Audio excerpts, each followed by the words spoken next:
కర్కాటక రాశి పునర్వసు నక్షత్రం 4వ పాదం, పుష్యమి నక్షత్రం 1, 2, 3, 4 పాదములు, ఆశ్లేష నక్షత్రం 1, 2, 3, 4 పాదములు.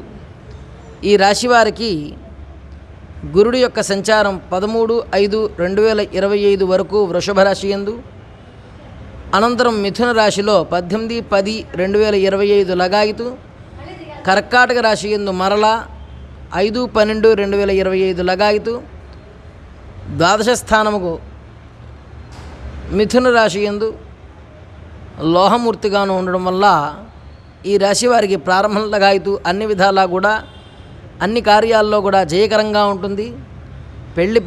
పెళ్లి వ్యవహారాలు చాలా ముందడుగు వేస్తారు. ఇంట్లో శుభకార్యాలు జరుగుతాయి. గృహయోగం ఉన్నది, వాహన యోగం ఉన్నది. అలాగే గృహ నిర్మాణం కలిసి వస్తుంది. క్రయ విక్రయ వ్యాపారాలు చురుగ్గా సాగుతాయి. ఉద్యోగస్తులకు స్థానచలనం ఉన్నది. విదేశీ ప్రయాణాలు అనుకూలిస్తాయి. అయితే ఎంత రాబడి ఉన్నా కూడా ధన వ్యయం అనేది జరుగుతుంది. కోర్టు వ్యవహారాల్లో ప్రశాంతత కొరబడుతుంది. విద్యార్థులకు విద్య యందు ఆసక్తి పట్టుదల పెంచుకోవాలి. పెద్ద చదువులు చదివే అవకాశం కలుగుతుంది.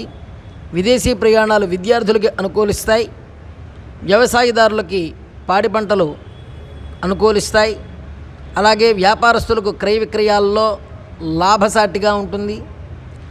రాజకీయ నాయకులకి ప్రజల్లో గుర్తింపు లభిస్తుంది. ఈ రాశి స్త్రీలకి అన్ని విధాలా కూడా యోగదాయకంగా ఉంటుంది. ఉద్యోగరీత్యా అనుకూల ప్రదేశాలకి మార్పులు జరుగుతాయి.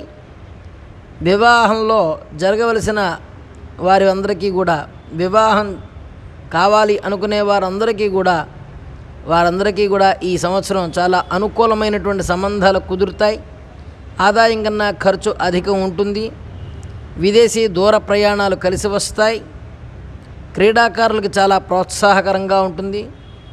ఈ రాశివారు అమ్మవారిని ఆరాధించడం, అలాగే ఆంజనేయ స్వామిని ఆరాధించడం వలన శుభ ఫలితాలను పొందుతారు. శుభం.